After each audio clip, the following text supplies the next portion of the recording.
Hello everyone, welcome to Mad Red United. Sunday night, it's Inter United podcast. Everyone is smiling. We've all had a decent weekend football-wise anyway. Let's find out how my guest, other part of their weekend has gone. Let's introduce everybody before we get into the nitty-gritty. Mary, good one. Plenty of drinking, plenty of smiling. I am hungover today, but it was worth it. I wasn't even going to drink, and then after United won, I thought, to hell with it, I'm going to have a few. So yeah, I'm hungover today, but it's all good. I kind of set Mary up for that one because we have our own little group, and I've seen some pictures Mary was posting, and it had all the earmarks of a sore head morning picture. That's what we'll say. Timothy, not to be outdone, mate. You seem to be having a good one as well yesterday. How's things, mate? On that fresh trim there, looking very sharp, my friend. Yeah, it was good, mate. It was good. Came home after the pub, and yeah, I knew that it was going to be a bit of a bender weekend for a couple of people because we started. It was like 6 o'clock here or 7 o'clock. It's like you guys are 5 hours ahead, and everyone's still tipping beers in the group chat. It was good times. Yeah. And my man just below me, I don't know how his eardrums are feeling, but he's just been watching the Spurs game with Expressions. Yeah, so, mate, how are your eardrums doing? I'm guessing that was Listen, quite an eventful game to watch with him. It's been a crazy one, man. It's been a crazy one, but I've not got many Spurs fans. You know what I mean? I've got one of my best mates is Spurs fan. He lives near me. That's about it, man. So I don't mind if Mourinho or Tottenham win the title. Honestly, if Arsenal fans can be silent for the rest of the summer, you know what I mean? They're always in our faces. Everything, it's always Arsenal. I'm happy. I am happy. This is worse than us winning it for Arsenal. This is horrendous for them. This is what we used to feel like when City's billions came into it all. So yeah, it's not good times for them. We may touch on that later. I don't know if we'll have time. We've got plenty to get through ourselves. But last but not least, he's making his debut on the Inter United podcast. You know, it's everyone's favourite Doug, Ji-Sung Doug, not Humming Son Doug. It's Ji-Sung Doug. You've got to stick with the United tag, mate. Welcome to the Inter United podcast, my friend. How are you? Excited. Yeah, great win by the boys yesterday. I know I chop it up with Tim, but the Browns are winning right now on American-style football, so it's been a good weekend overall. Yeah, that's just flicked up onto my TV behind me, just as you said that then, actually. So, yes. Listen, to school you guys, if you want to get a lesson in, like, perseverance and watching losing teams, the Cleveland Browns went 1-15 one season, right? And that's really bad. So then you think, well, it can't get much worse. Our head coach said, I will jump in Lake Erie, which is the lake that's right off of Cleveland, if I do any worse next year. We followed it up with an 0-16 season and didn't win a single game. So you want to talk about watching bad times? That's bad times. That is bad. That's ridiculous. Hang on, we're just going to bring Said's evil twin on to the screen here. There he is. Oh, there we go. Said doing party tricks. He's celebrating his 25,000 subs today, Said. Is that right, my man? Congrats, man. Yes, big up, Said on United Central. Congrats, Said. That's the one, mate. Everyone's happy. Everyone's tuning in. We've got plenty to talk about, guys, because yesterday was probably one of the weirdest. I don't know which words how to describe it. My words were. The best way I described United yesterday was we were dangerously shit. I just don't know how to sum it up because we are lethal, but so bad. And it's really hard to figure. I don't even think the United players realise it because I was listening to all the interviews after the game and they're all like, I can't say, I don't know. That's what it came across like. It's like everything went out the window. And we just ended up winning the game. Certain moments change games, don't they? If they had sideline technology, maybe this game would have been different. I don't know. But we'll take whatever we can at the moment. I think, Mary, the plan going forward for Ollie is simply just go out, concede a goal, and we'll win the game.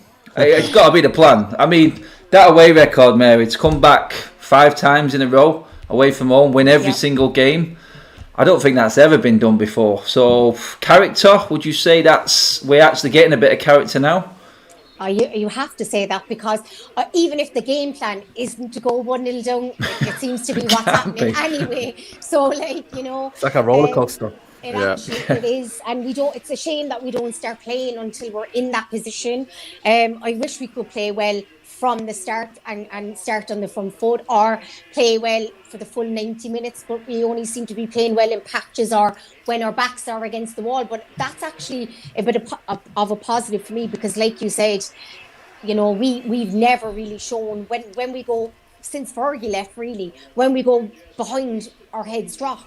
And it looks like we're never going to get back into it. So for a change, it's nice to think, okay, we'll go 1-0 down, 2-0 down, but we could actually get back into this like we did at Southampton, like we did yesterday. Because for that first 45 minutes, we were like, oh my gosh, the two halves was like night and day, because we were dreadful in the first half and magnificent in the second half. So I just hope that we can get some consistency and play well for a full 90 minutes for a change. Yeah, I mean, the word consistency, Tim, mate. Consistency, well, we've got it in away form. That's one thing we can say. It's like, well, results don't lie. At the end of the day, all anyone is going to remember is the fact that United won the game 3-1. They're not going to remember that first half. But like Mary says, then consistency then comes into, can we just have a comfortable game to watch? Because it is night and day. Like Mary said, Tim, it was that first half, I'd not seen anything as bad. Yeah, I mean, it's obviously a results-driven business, and we're picking up results, which is the main thing. But at the end of the day, you can't keep turning out like that and starting games like that in the first half, because you're going to get punished. And we should have been down more than one. Some of the chances that West Ham created, we could have been dead and buried at halftime. So Marcus Rashford touched on it after the game, where they said they have to figure out how they can start better, because you know, you start playing. I mean, West Ham, Moyes had them playing pretty well this season, but you start playing top level. We saw it against Spurs, right? How we started so poorly and we got punished. So you start playing really good teams at that level and performing like that in the first half, you're going to get punished. So consistency, they got to iron that out. But to Mary's point, to turn it around, so you got to give them credit for turning it around and responding and reacting, and finally finding something to change to turn these games around for sure. But got to start better. Yeah, I mean, Said, mate, we was in on Ole last week for not making the substitution when he should have at half-time.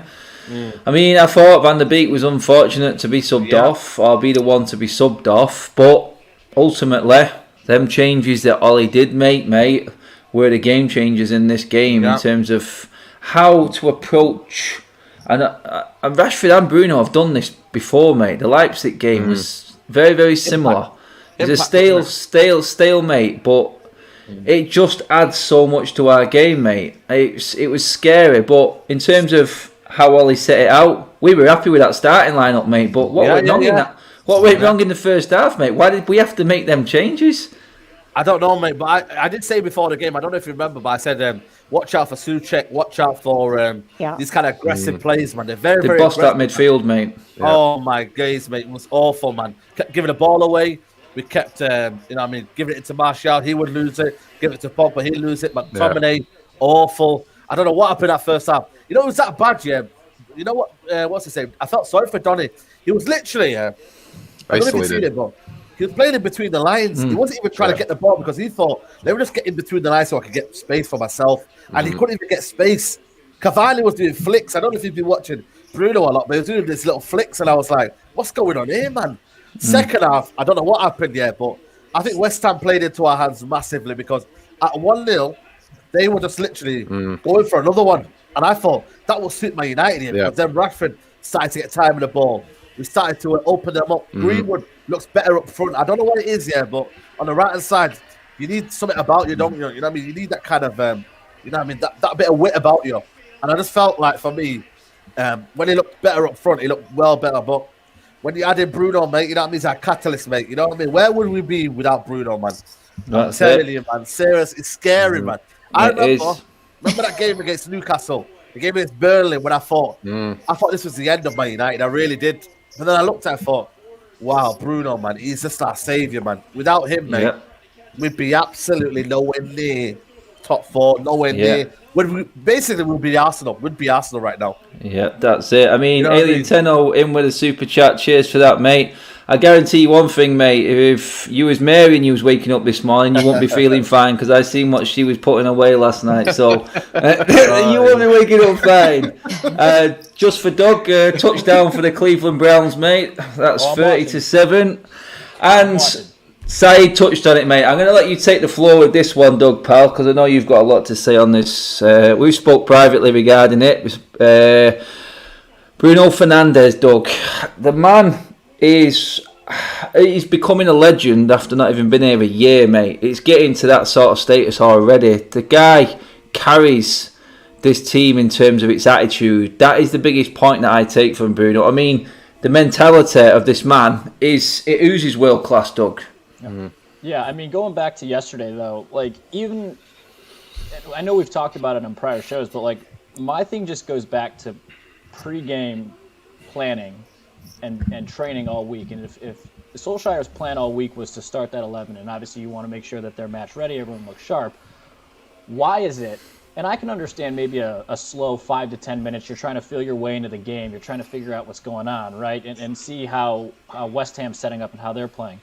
It was 45 minutes of just complete shit. Like, that was just a terrible and this is where, going back to what you were just saying, Adam, like, what was lacking to me was leadership. Someone out there firing the guys up, like, get your heads out of your ass. Let's pick it up. And that's what I think Bruno brings. Mm-hmm. And that's why I thought when we came out in that second half, albeit the first 5 to 10 minutes of the second half were still a little slow, but he was starting to unlock their defense. He was being that connective tissue between defense, midfield, and attack. And then we started to just press and look a lot better, where there was a point, I think it was like the 27th, 28th minute yesterday, first half, where Pogba got it, started to just kind of move around, not really do anything, played a sideward pass. The front six that were in the offensive half were all walking. And I'm like, no one's making a fucking run. No one's moving. No one had any energy. I'm like, why are you walking on the pitch right now? This is embarrassing. Yeah.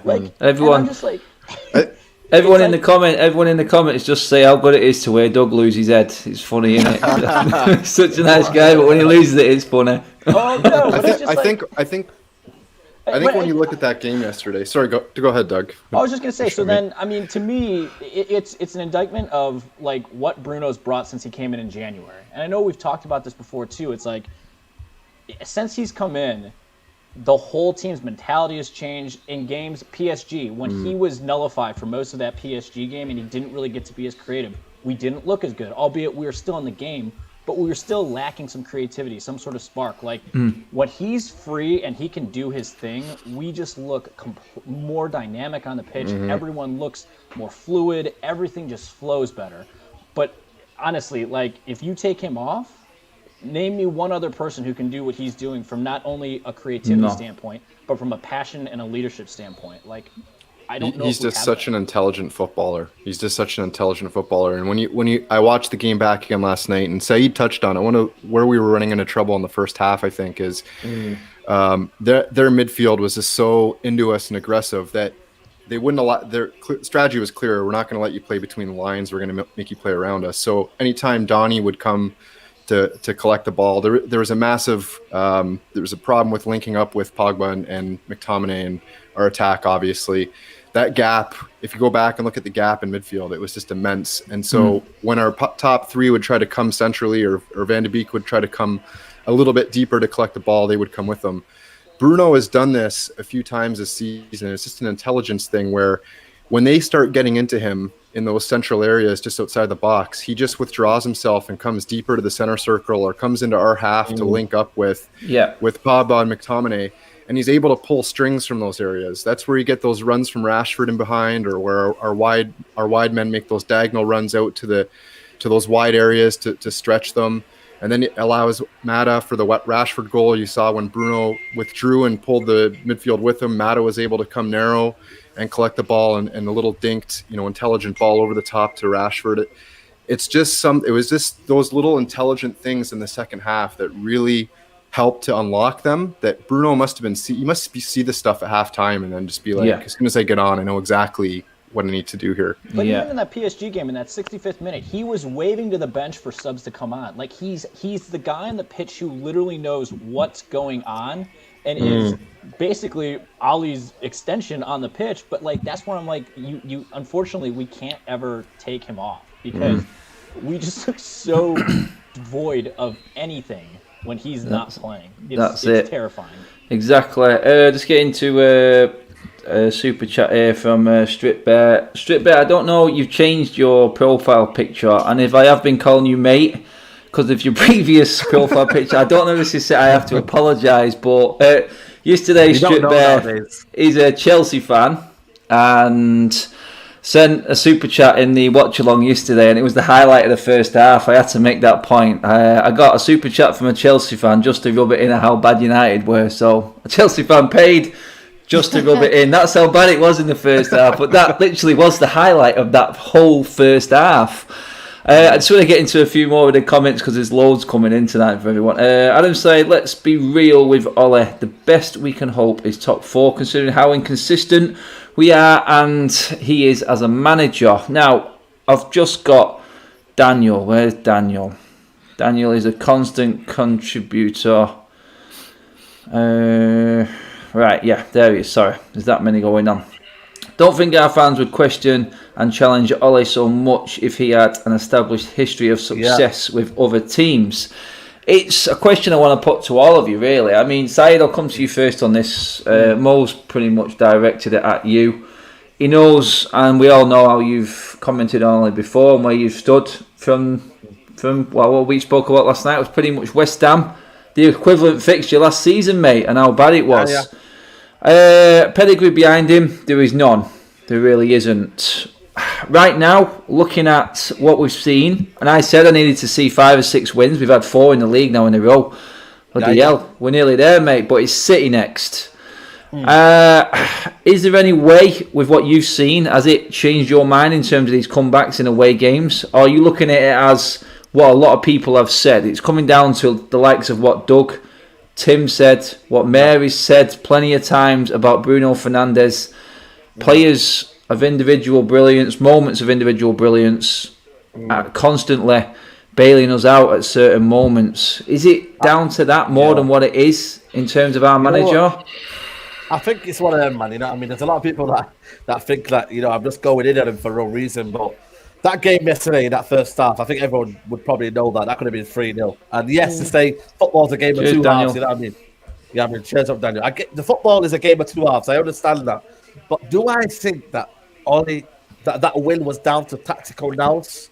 I'm not too sure. That for me is my only issue. That if better teams will probably pick us off, and I feel like in the long run we'll only learn from this because we can play pretty football and we can say that, you know what, there's teams that play pretty football that don't win anything, and you know what, it could be what people want. I don't know, but my only thing is this sustainable in the long run? I mean, can you keep doing this and just rely on individuals? And by I mean that is, you know what I mean, we are good and we have a good squad and we have an absolute brilliant squad. Our squad, if you had no manager, mate, you know what I mean, they'll probably score goals because they're that good, mate. That squad is absolutely brilliant.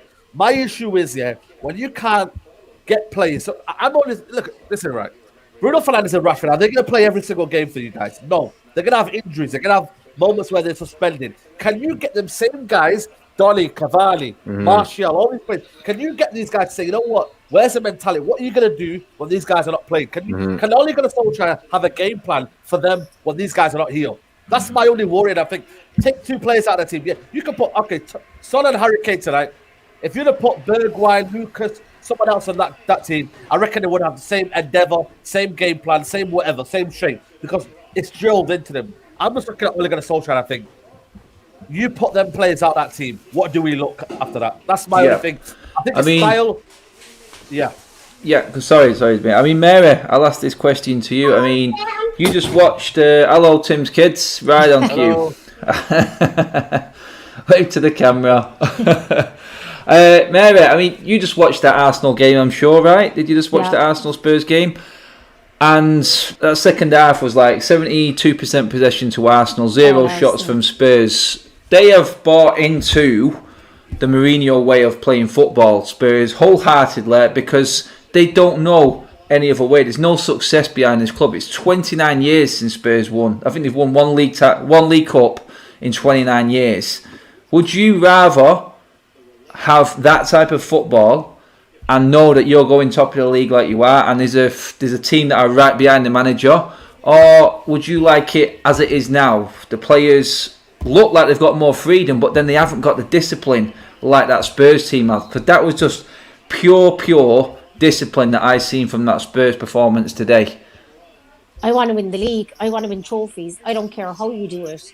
Yeah. Pretty football only gets us so far. Obviously, the dream is to win the league playing pretty football. But we haven't won the league since 2013. We haven't won a trophy for 3 years. I don't care how you win a trophy or how you win the league. You're telling me I wouldn't take being top of the league right now in a title challenge? Of course I would. I wanted Jose Mourinho despite his toxicity and his negativity, and because I believed he was a winner and he could win us the league. We know he plays defensively and he shuts up shop and tries nicking games 1-0, 2-0. But I'm all for that. If he won the league and Man United playing that, I would have absolutely been. All United fans would have been celebrating that. You want to win, you want to win trophy. How you win it, no one really remembers how you win it at the end of the day. Your name is on that title, and then that would mean we'd have 21. No one's going to say, do you remember Man United back in, when they won their 21 first title? They were boring. No one remembers that. Yeah, I mean, Tim, super chat from Kay. Cheers very much, Kay. Ollie has done better teams, though, let's be honest. The man thrives under pressure. Problem is, we can't be consistent. I mean, better teams this year, mate. You could say Chelsea, Tottenham. We've failed. Yeah. Really. So it's going to be the ultimate test, I think, next weekend, Tim.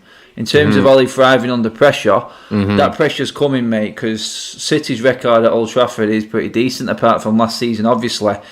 This now, I think, if we come through next weekend, Tim, can you personally see a lot of the United fan base going, maybe hang on a minute, we might have something here?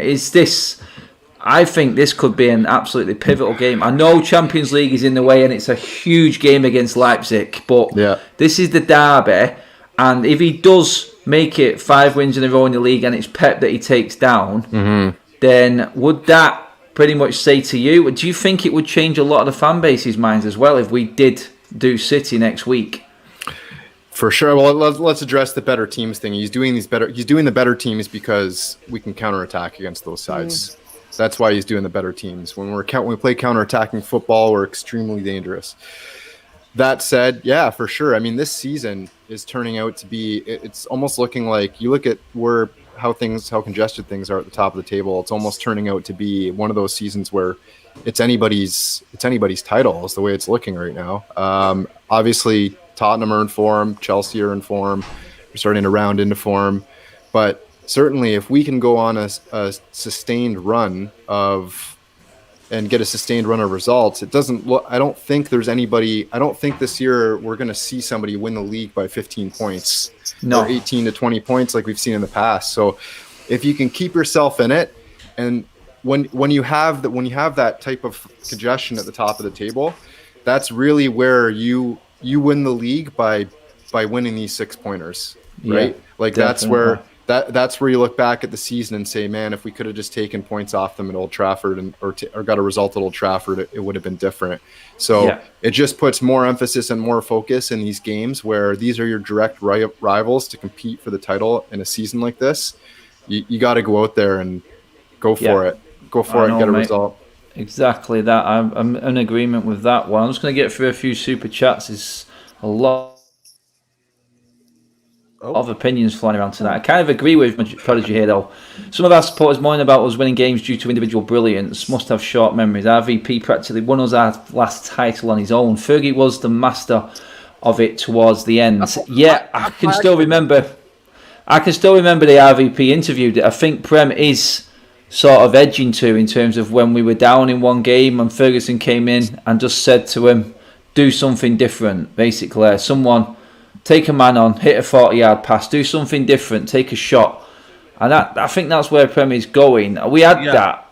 We did have that. Just quickly go through it. Seville plus PSG games equaled missed chances, not bad coaching, from Daniel Luciano. PSG...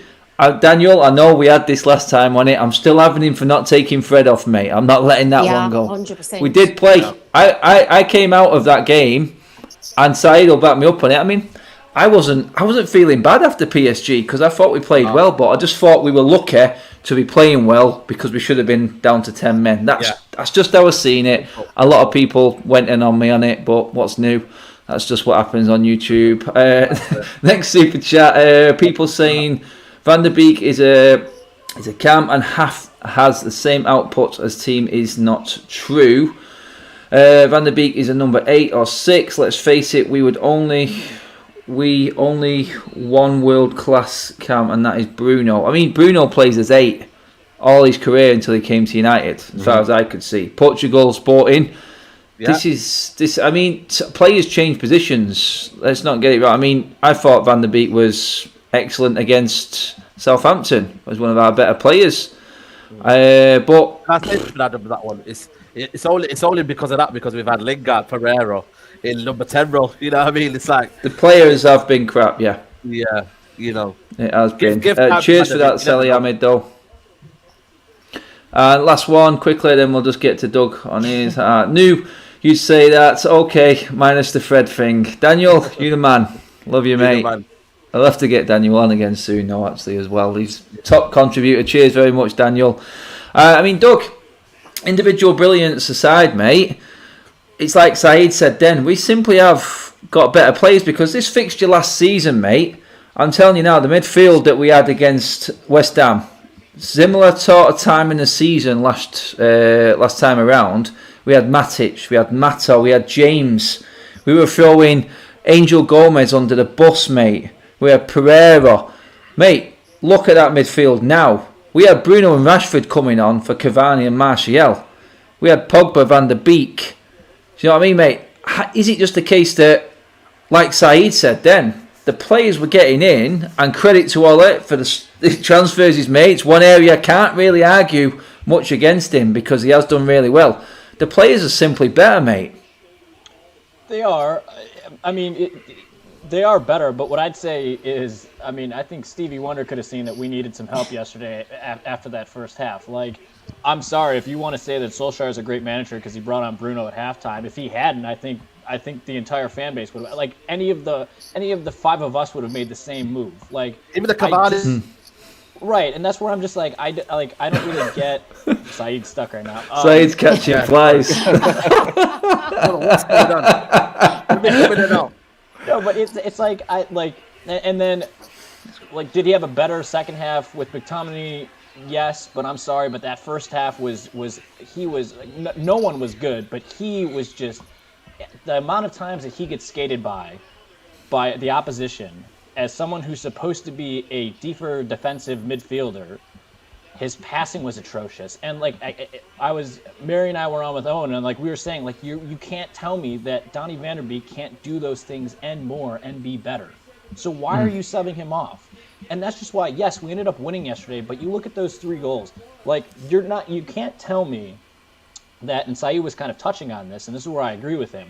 You can't tell me that on the training pitch, you set up that Hendo was going to blast one down the length of the pitch, Bruno was going to pick it up, play one back into the middle, and then Pogba was going to hit a worldie between 2 defenders. That doesn't happen. And I'm not saying that you set those plays up and that's how I'm going to judge Solskjaer as a manager. What I'm saying is we didn't have any of that in the first half until Bruno came on. Mm-hmm. Yeah. And so that's what I'm saying is, like, if you want to give Solskjaer the credit for bringing someone on, again, the 5 of us would have done the same fucking thing. And that's where I'm just like, it's consistency, but like I just don't see him making the decisions on a consistent basis to say, yes, I can believe in you as a manager, because just like you were just saying with Daniel Luciano, he made mistakes with Fred in PSG. So one game previously, he was making the same boneheaded mistakes at halftime. And that's where I'm just like, okay, so you couldn't see to bring off a player at half, but then we want to give you credit for bringing on a player at half that, again, the entire population of the United supporters would have said, you need to bring Bruno on at half. So I just don't know if you could necessarily say that he's the right. It's really kudos to him for that second half because he brought Bruno on. Like, that's not enough for me to be like, yep, good job, Ollie. Like, that was all on you. So it's just tough for me. I know what you're saying. I know exactly what you're saying there, mate. I mean, Merritt, you said it before, night and day. That's 2 Premier League games in a row where he's had to make drastic changes at half-time to the team. Is his ultimate problem, again, we just don't know. He does not know what system suits these players best, and has he at the moment got too many chefs for the kitchen? Because he's trying to please everyone, and sometimes you have to just stand up as a manager and go, no, I'm the manager. Pretty much like Mourinho's doing with, say, Bale at the moment. You just can't get in the team. Don't matter what price tag you are, what you've won, you don't get in the team unless, someone else drops out. We've had plenty of players who have been poor and could drop out, but I look at it and go, like I said then, half-time, he's making half-time substitutions 2 games in a row. So is it that he just doesn't know what his best team is? Because last week it was Cavani's brilliance. Someone just mentioned this in the comments then. And this week it was Bruno and Rashford's brilliance. Is it all going to be impacts every single week? That's how we're going to go? He is very reactionary. He reacts to things, in the game and as they're happening instead of pre-planning it and tactically going in. So you go 1-0 down, you go 2-0 down, and then he reacts. And it's like Man United as a club were reactionary as opposed to having an actual plan and a structure, And last season we played those players into the ground post-lockdown. They were shattered. Bruno, they played every single game. But I think this season, even though we wanted squad rotation and we brought in Donny and Cavani and Telles, now he's going the other extreme. So he's changing the formation too many times. He's changing the personnel too many times. And I agree, he is trying to give everyone a chance. It's like the goalkeeping situation. You can't chop, as much as you want to give Henderson a chance and you have to have one goalkeeper and stick with your goalkeeper. Now, I was delighted to see Dean Henderson yesterday because I think De Gea has been at fault in a few of our previous games. He hasn't looked up for it either psychologically. So I would be all for giving Dean Henderson a chance. But is Ollie going to now pick De Gea on Tuesday night? You can't do that. You have to have a number one and stick with your number one. And it's like if you're going to play Donny, I think you have to play Bruno and Donny, because in our best, where we've seen the best out of Donny this season, he's played with Bruno and he's played in the number 8. And Doug touched on it, Scott McTominay. If Scott McTominay doesn't have Fred, you might as well not play him in there because he is utterly useless. He needs the energy. He needs the energy of Fred in there and the tenacity of Fred, because he is not an out-and-out defensive midfielder. He's not good enough to play that role. He really isn't. And Souček and Rice, we made Declan Rice look like fucking prime Busquets yesterday. We really did. I would take him. I said it. Take him. I mean, don't get Mary started on Rice. I would take Ndidi over Rice, but I mean, going on that performance, I would take Declan Rice because he made our midfield look like absolute mugs, and they made him look like. And I blame McTominay for that because they were running rings around him, and then Pogba was giving the ball away, and then Donny was in no man's land. But for me, that was on McTominay. He just wasn't good enough. And if you're going to play McTominay, you play him with Fred, or you don't play him at all, in my opinion. Yeah. I mean, Mary's touched on a couple there, Tim. I want to get your opinion on, firstly, that. In terms of Dean Henderson, I thought he was solid yesterday, mate. Especially second half, he was cool, calm. Obviously, that punt, it just had everything on it. It had a nice bit of draw, just came down nicely, and just perfectly down for Bruno. That's it. Thank God we had someone like Bruno on who was anticipating that. But, I mean, first of all, Henderson, mate, but then just going to, Mary's touched on Bruno and Van der Beek there. I just want to get your opinion on Pogba's performance yesterday as well, mate. Yeah, well, first of all, Hendo, he wasn't at fault for the goal. Made a couple of key saves I can think of.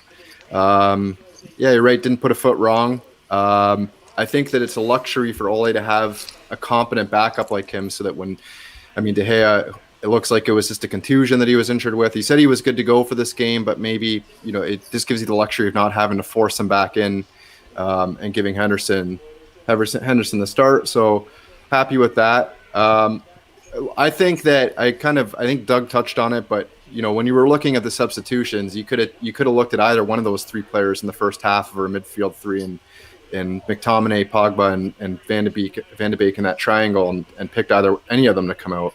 I thought that Pogba and McTominay were both sloppy when they tried to split the lines with their passes. I thought that they played people into trouble. You're playing a line splitting pass to someone with their back to goal with 3 defenders around them. You're not giving them the opportunity to pull something out on the half turn. So you have to be a bit smarter and selective in how you go about moving the ball forward. And I thought in the first half, that was terrible. It was slow. In terms of Van de Beek, and I said this to you guys in the group chat, is it a case of, because clearly it changed when Bruno came on, and we already touched on some of the tactical things that Bruno did with Mata to start breaking them down. I thought that at times in the first half in that number 10 role, and I know he's not a number 10, I thought that Van de Beek looked kind of lost in terms of how am I going to free myself up and create space. So was there a bit of vindication yesterday in terms of people calling for Van de Beek to play and Ole finally playing him higher up the pitch in that sort of focal point in that formation in the 4-2-3-1? Your number 10 is massive. Was there a bit of indication in terms of Van de Beek needing to learn the league a little bit more still, learning how to play and develop himself to free him up in a league where he's going to get a lot more attention? And I thought that was possibly the case, that you could clearly see that that's what happened to Bruno when after lockdown, when we had that good run of form, and then all of a sudden Bruno's form dipped a bit, was because they were starting to get defenders around him, and then he started withdrawing himself to this deeper position. Maybe there's a bit of development for Van de Beek that still needs to occur. But yeah, I don't know. That was my thoughts on it. Yeah, but Tim, going to your point real quick, my thing with yesterday is Donny van der Beek looking lost to me yesterday. That goes back to what I was saying earlier, which is, what was your pre-match tactics going into this? Because again, if that was the 11 you were planning on starting to play, and you were going to say, Rashford, we're going to give you a rest, Bruno, we're going to give you a rest, Donny, we want to set you up, what were you doing throughout the week? Because again, we looked so disorganized in that first half. No one knew where to go. He had no idea where to run into space to go find something. We just looked so disheveled. And I'm like, what were you working on all week to get ready for this game then? No one looked like they had a clue about I totally agree, but that's where I totally agree with you in terms of the setup and how you're preparing your team. But at the same time, as much as Pogba is an experienced pro, he should be able to identify and be able to command. We're talking about leadership on the pitch, and obviously Ole and his team needs to be barking out instructions from the touchline. But if you're playing in that role as a number 8, and you're looking for someone to come centrally to play the ball into someone's feet and collect the ball for you, and you see them come centrally, and you see 3 defenders come with them, it's just a matter of common sense that maybe you're not going to play that pass, maybe you're going to go over the top. And I just thought that at times this season, and especially yesterday, I'm not defending Ole or his tactics or anything, but you rely on your players on the pitch sometimes too to make good decisions. And I thought that we're seeing a lot of times too where these senior professionals, these senior players, just for whatever reason, they're not making good decisions at times. Forcing it, you could say. Yeah, forcing it, exactly. Said, mate, I seen you backing up Pogba, shooting down some hate. How did you think Pogba performed yesterday? Not from you, but on Pogba himself, because Pogba's obviously took a lot of stick recently. In terms of, it was a weird one for me yesterday, Pogba. I didn't think he started bad. I didn't. He drifted off in the first half dramatically, which I couldn't get my head around. And then second half, you bring on someone of quality like Bruno next to him. Is it a case of right now Pogba only comes into this team if the likes of Bruno play? Then we lose Van der Beek. The problem we've got is finding Pogba's position still, mate. Again, that deeper role did not suit him. We've seen what happens when he goes further forward. Yeah. I mean, how did you see Pogba yesterday, mate? What's funny is I have there's an app on, and it says here, the match influences in the game, and Bruno had 79%. Rashford 83, Mata 73, Paul Pogba 94% influence on the game. Now that for me, you would have thought it would be Mata and Bruno, but it just goes to show, for me, when you look at him with Paul Pogba, I tweeted out on Monday. I said to everyone, There's a place for Paul Pogba in this team. There really is, man. There really is a place for Paul Pogba in this team. Because when you look at it, he possesses qualities that some players don't have. You know what I mean? That kind of... That for me, nobody scores that goal, that Pogba does in that first goal. I don't even think Bruno scores that goal, and I love Bruno. You know what I mean? He's a wicked player, but I don't think he scores that Yaya Toure kind of goal where outside of the boom. You know what I mean? Nice finesse on that one. And I just think, you know what, Paul Pogba... A manager, for me, it's a big question for Ole. Can he get the best out of Paul Pogba? Can he find a way to fit Paul Pogba in? Because in that Manchester derby, when you need a moment of quality, a moment of class, you know what I mean? You need to rely on someone. You can't rely on McTominay. I'm sorry. Sometimes not even Fred, because I understand Fred can give you them hard yards and whatnot. He can intercept the ball. But when you have someone that could do both, and that could do something going up the pitch. I understand a lot of people say he doesn't do it enough. You know what I mean? He's not consistent. I understand that. But we got to realise there is still... Paul Pogba still has the best years ahead of him. Yaya Toure was one of the best in the world between 28 and 32. Best in the world. I still think Paul Pogba can get to that. There is a space. As long as Paul Pogba wants to stay at this football club, I will still keep backing him because I know his qualities on the pitch. And it's up to Man United to get the best out of that. And I still believe, you've got to have talent over hard work. You know what I mean? Yes, hard work comes in, but McTominay and all that, they'll be limited in what they do. You know what I mean? We don't want to become a team, where we resist the defence and then we don't go forward, we don't have anything. Paul Pogba in the second half, showed me why in a DM role he can still be brilliant. And I just feel like, a lot of people have the critiques of him. And you know what? That's fair enough because he hasn't produced what he has for the price tag he came with. But I still think the qualities he's got, man, there's still a place in his side for him. Start or not starter, mate. There's a place for him in this squad. Simple. But I'm not really Go on. I'm breaking up there, mate. Go on, Doug. No, I was just gonna say real quick. Like, I'm not a Pogba in or out person, but like, I think my biggest thing with Pogba is I don't think this league and the style of the EPL suits him because he needs time on the ball.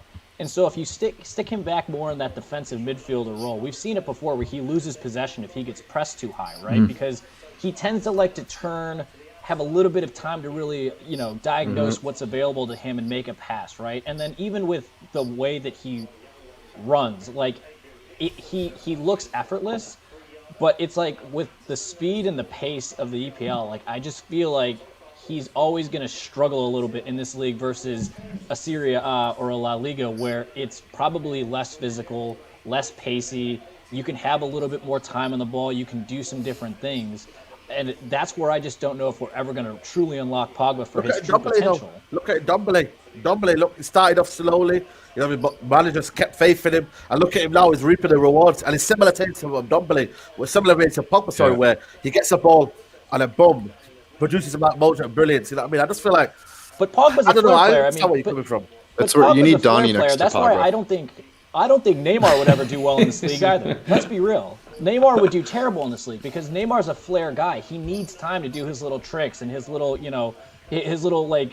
Brazilian flair stuff. So when a more physical team like Man U comes in and faces him for PSG, how many times was he flopping around? McTominay was in his head all night. Granted, he did have 2 goals, but McTominay was in his head all night because he's physical with him. That's what I'm saying. Like, he would never get that chance if he played for Man City, we'll say. He would never get the time that he needs, and therefore you'd say Neymar's a flop because he didn't do that well in the EPL. It's the most demanding league in the world, and so I agree. Well, that's with where Fred plays better Definitely. beside McTominay because he's quicker. But, Right? Pogba's best position is on a plane to Real. And then Mary drops the mic. Then Mary drops the mic and kills that conversation dead. So moving on from Pogba, it's like, so we look at our team and we go, Bruno plays better with him. Rashford works better from there. McTominay can only play with Fred. Pogba can only play with Van der Beek. I mean, it's no wonder all his head's spinning, really, isn't it? But just to lighten the mood, Bruno Fernandes has got more goals than the whole Arsenal team in the league this season. So, yeah, there we go. Let's move on. It's just to rub it up on the Arsenal result earlier on. At least we're not in their position. So what have we got to moan about, really? Mary, I'll come to you first. If we offered you this position, right in the mix at the top, in every competition, top of that group of death going into the last game of the Champions League. We all had our piece at the start of the season, Mary. We're over a quarter of the way through now. So, would you have took where we are right now at the start of the season?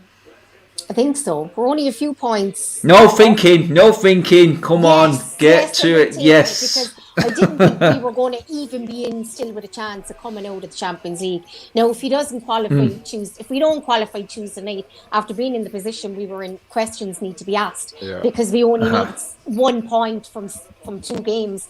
So for me, that would be unforgivable, really, from Ollie. I think we've lost too many games in the Premier League already. We're only a quarter of the way through. We have fluked a couple of wins as well. Like, let's be honest, we have. And our home form is terrible. Like, it really, really is. We need to get better at home. But I absolutely would have taken this position. We're 5th. We're only a few points off. Everyone's lauding Chelsea and Spurs, and we're not far behind, so I absolutely would have taken. Do I think we're going to challenge? No. Maybe if we are there and thereabouts come January and the stingy owners go in and buy a centre half, maybe like we got Bruno last January, and it might inspire us. But I would absolutely, we're in around the mix, whether people want to laugh at that or think whatever, but we are in with we're in with a chance. Title charge. Yeah, I mean, Tim. I'm not going that far. You never know, though. I don't understand. This squad is capable to win the league, guys. So, yeah, I think I'm cracking out here. Can everyone hear me okay? My internet's just having a meltdown moment. We can win the league, guys. We can win the league, man. We could. I mean, Tim, I'm gonna come to you next, Tim, mate. Mary's talking there about owners getting their hands in the pocket. Honestly though, mate, is there a better chance for us to win the league with no fans? The way the season's going, the ups and downs. Liverpool's squad, I know they're winning at the moment, I think, but to be honest, you sort of expect them to, but they are going to throw in the odd result here and there. Yeah. Right now, I don't think. I mean, I'm sure you would have snatched my hand off if I offered you the position we're in now, at the start of the season, especially after that first game against Palace. You would have. But I understand what Mary said in terms of the Champions League. We lost this group in Turkey if we don't get through. Yeah. That was the game. Yeah. They're the games that worry you, Tim, mate. Yeah. And the complete. Yesterday's first half, the whole game against Başakşehir, that's the game that probably goes into the back of your mind saying, Adam, what you talking about? Can we win the title this year with games like that? But then you go and you look at everyone else in the league right now. They're all putting them games in like that, though. Everyone's having an odd little bit. It's sort of, I think now, levelling. I think it's just settling down now because I'm seeing a bit of consistency in City, albeit Fulham and Burnley waved the white flag. Yeah. I am seeing a bit more in Chelsea. I'm seeing the teams you'd expect to drop off like Villa, Southampton. They're all starting to drop away now a little bit, and the cream is sort of rising now. So the fact that we've got ourselves in there before it all starts settling down, and then you got to look at the squads, then, Tim, and go, right, who's ready to attack? Because Champions League is done this week. And then we're pretty much on a level playing field with every other team in the league in terms of how many games we play, apart from quarterfinals against Everton, League Cup, I know. Yeah. But right now, I mean, are you in the sort of bracket that thinks there's no better way, there's no better chance than what we've got right now? I think with the way the season is shaping up, and that's where I think, because I agree with Mary that I don't think that long-term things are going to improve unless Ed or the owners, particularly Ed, is gone. And I'm completely on board with that, and I'm completely on board with the fact that we bring in a new manager. Nothing long-term is going to change. But in terms of looking at this season, the pressure sort of amps up on Ole a little bit more because within that sort of long-term view, if you look at the short term, this is a chance for him to win a league, and with the squad that he has and the way the season is shaped up, there's a massive opportunity there for you. And so you have to look at, is he doing enough with the players that he has? Are they performing at a high enough level?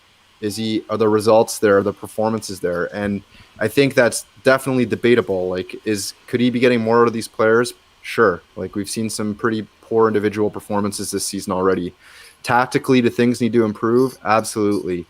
I'm not ready to pull the plug on Solskjaer by any means yet. I'm not saying that, but the pressure ramps up on him in a season like this because you're thereabouts. I don't think anybody's going to run away with the title, and it's going to come down to these massive games. And so that game on the 12th that we're talking, the City game, the spotlight on that game is going to be absolutely huge. And if he starts getting it wrong in these big games, these 6-pointers, you know, that's just going to, it's going to ramp up the pressure.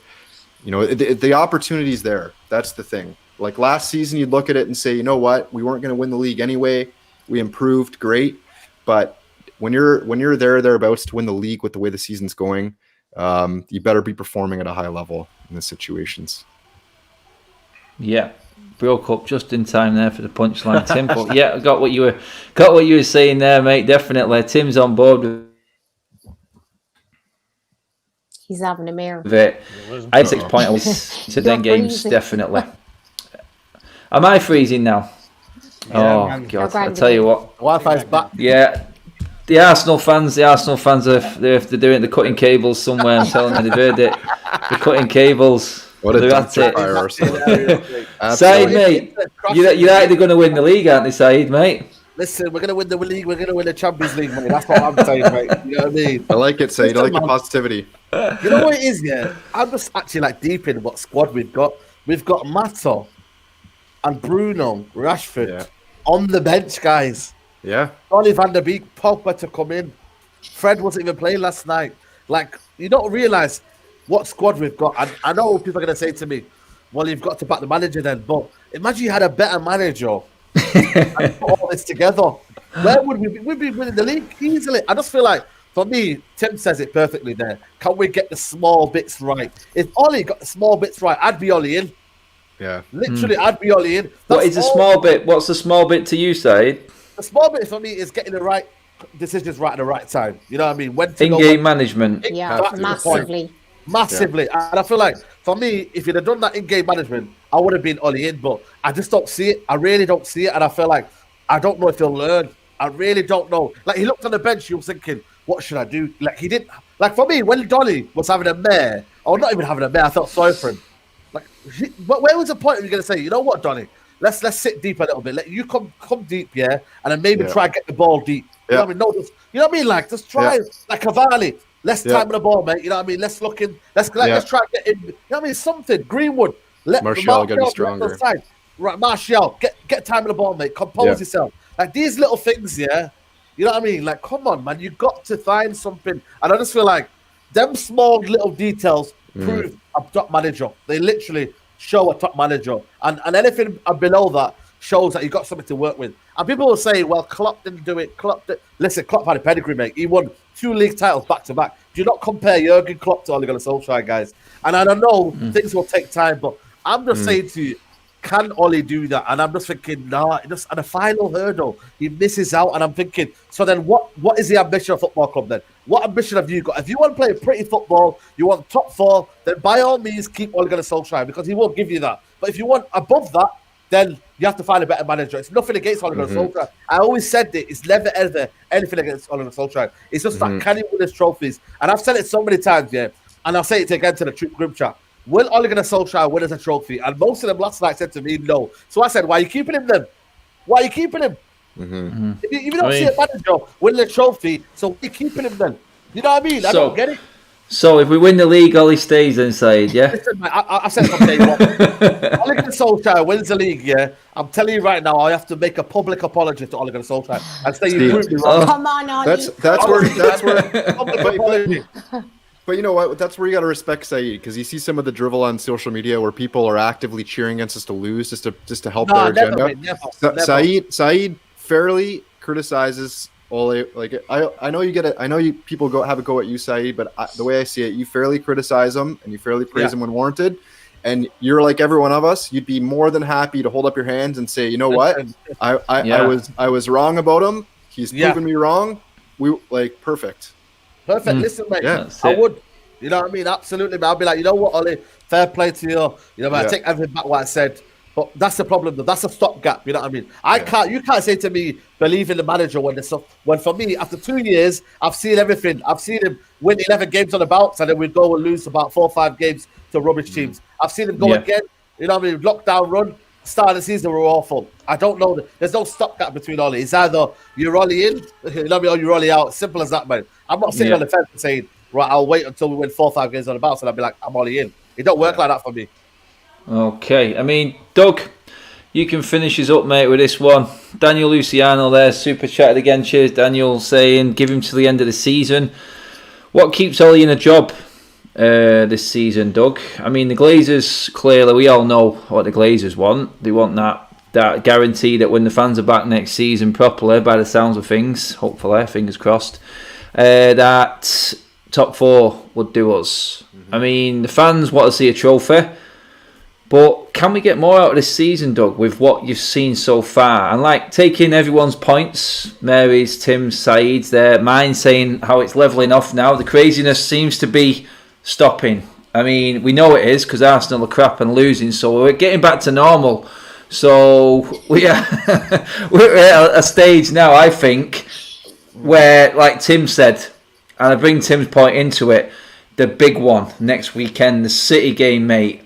Would that say to you, okay, start of the season now, everyone in that top, the cream, as I say, that's rose to the top now, they're all there, mate. All of us are there. Everyone you'd expect to be there is there. And right now, there's about 2 points between everyone.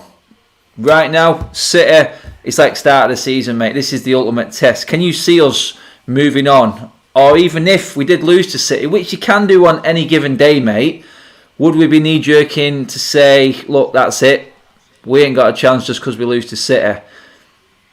Yeah, I think there's a couple of things in my mind that are going to be interesting to watch over the coming days and weeks here, right? So if we lose on Tuesday, we're basically back in the Europa League playing on Thursday. Oh, mate, you just don't swear, Doug. I can't handle Thursday nights, mate. No more Thursday nights. We got to get through Tuesday first. True, so I know. If we taking that game out, right? That's a huge game to determine, do we continue in Champions League? Do we go to Europa League? Because here's the thing: is if we go down to the Europa League, that puts more pressure on Solskjaer to finish top 4 in the league. Yeah, I just got a shiver down my spine, mate. Yeah. Seriously. I personally don't like using City as a really good marker because we've shown that we can beat City before. Yeah, twice. I don't really. Yeah, I sit back. It's past City then for you, yeah. Right. So, but then at the same time, I don't like for any club, especially ours, this whole notion of like we're in a title race right now. You're 10 games into a season. Like, let's see where we are after 20. If we're still 2 points off the top after 20 games, that's great. Like halfway through, then. That's great. Like that's fantastic. The other thing is we started the show off with, and then we're gonna get full circle. How does he manage Bruno Fernandes? Because if he's playing every game because you have to play him, come February, March, April, we saw him get burned out near the end. So if we as a team look bad at the home stretch getting into, do we finish top 4? If we're in the Champions League, how are we doing? Like, that's where we're really going to see what Solskjaer is really made of. I actually, now that he's almost made it to Christmas, I don't think you can get rid of him until the end of the year, personally. To be perfectly honest with you, you can't. So it's really going to be, what's his squad management like? Do we start to see him play more consistently and do the little things like Saeed and Tim were saying, right? Yeah. And then if he does that, I actually think that in the league, he will finish probably top 4, all things being considered, how it's going right now, because Liverpool's fallen off. They're not getting Van Dijk or Gomez back this year. They'll still probably finish top 3, let's be real. But I still think Chelsea can be inconsistent at times. I think Spurs are going to start to level off a little bit. So there's a chance that we could finish top 3, top 4. But how does he look doing it? That's what I want to see. Like, if we continue to go down 2-3-0 and then we have to have these miracle comebacks to get a draw, you can't sustain that. Yeah, you can't do that. You can't do that. And so I just want to see these 2 games aside. I think, to me, the bigger game of the week is Tuesday, because that determines his fate. If we go down to the Europa League, mate, the vibe. Then you're playing Thursdays, right? Yeah, it's like that. It's like exactly that, Tim. But can you imagine the vibe going into the derby, knowing that we just dropped into the Arsenal Cup? Through, by the way, City are through to the already through to the, like, you know. They are. So they're resting. They're resting players. Yeah. They're resting players for this, where we're throwing everything we've got in what is going to be an absolute ping pong ding dong game against Leipzig. We want a lot of Dortmund's players. Leipzig is above Dortmund in the table right now in the Bundesliga. So and just on this, has anyone got a TV on? Mine's turned off. No. No, I'm not. Who's taking that penalty? 1-0 Liverpool last time I saw. Right, penalty to Well, I can Wolves. bring it up on, Come on, Wolves. Apparently Anyway. it's not a penalty, though. let's see. Have you seen it, It's Saeed? not a pen. He doesn't touch him. They reverse it. Oh well, let VAR do Oh, its thing then, as usual. Go to VAR, go to VAR. Oh. Yeah. Oh yeah, VAR. Right, let's leave that there, guys. We're at exactly an hour. That has absolutely flown by. Quickly before we finish up, just going to give the guys a chance to shout out. We've got Mary from She Devils United. Mary, tell the people where they can catch you, as many are doing at the moment. Subscribe to She Devils United on Twitter. We're on the road to 3,500, and I'm live at 9, so come over and watch us at 9. Yep, she will be cracking the gin. It's happening, people. Not today. So school night, don't do it. Tim, as always, mate, we've got a busy week ourselves, mate, with stuff going on this channel. You've obviously got your gig going on as well. Just give the people a shout out to where they can get hold of you, my friend. Niagara MUFC for the supporters club over here, guys, and Niagara Red for me, my personal account. And yeah, looking forward. Busy week. I'm sure Adam will be announcing it. We got a couple things, or our thing coming up this week, which will be good. Yep. So yeah, Yep. We do. Side, mate, 25k in the house. Big up, Side, on United Central. But hit them up with all the other socials, Side, mate. Yeah, man, you can find me on Twitter at realist_187, on Instagram, Saeed.realist. But yeah, man, thanks for having me, Adam. Yeah, as always, mate. As always. I can't get... If anyone's favourite isn't on the show tonight, I'm sorry. I've got to try and mix it up and bring everyone in. I would like to get more people on. Obviously, it's impossible. Yeah, but I can imagine that conversation. All I'd have to do is throw... I'd have to just throw Paul in there and it'd just go completely tits up. You know? But, Doug, give everyone a shout out to your socials, mate. Yeah, we'll be sticking with the G-Sung Doug on Twitter, and that's it. Good man. Big up to Doug for coming on. Cheers, mate. Great debut on that. But yeah, Paul was going to come on tonight, but he's just been given the keys to his new house. Believe it or not, guys, he's moving home just before Christmas with all his family. Then he's going away on holiday on the 23rd. I'm like, Paul, seriously, mate, what is wrong? Oh, he says, I know. He says, I'm gonna end up topping myself at this rate. I said, mate, you're absolutely crazy. But Paul is having a mad month, so we may not see Paul until the new year because he's got way too much going on right now. But like Tim said, then we have a former City player coming on the channel talking up the preview for the City game before weekend. We've obviously, you guys have got me on Tuesday night. And do get your video clips in, as always, for the up-down video every Monday. Just trying to get you guys, trying to get you more involved, because it's difficult at the moment with so many games coming up. But let's hope that Tuesdays and Wednesdays, like Doug said, is what we're watching football, and not the dreaded Thursday. Tuesday night is massive. That's when we will see you next, people. Don't forget to hit the subscribe button if you're watching for the first time. Thank you for all the super chats, all the comments, like, share the video, and I will see you all on Tuesday. You'll see me tomorrow night on the 3 up, 3 down video, but the big one we all know is Tuesday. Champions League, last 16. Yes, please, rather than the Arsenal Cup on a Thursday night. People, good night. See you later. Bye-bye.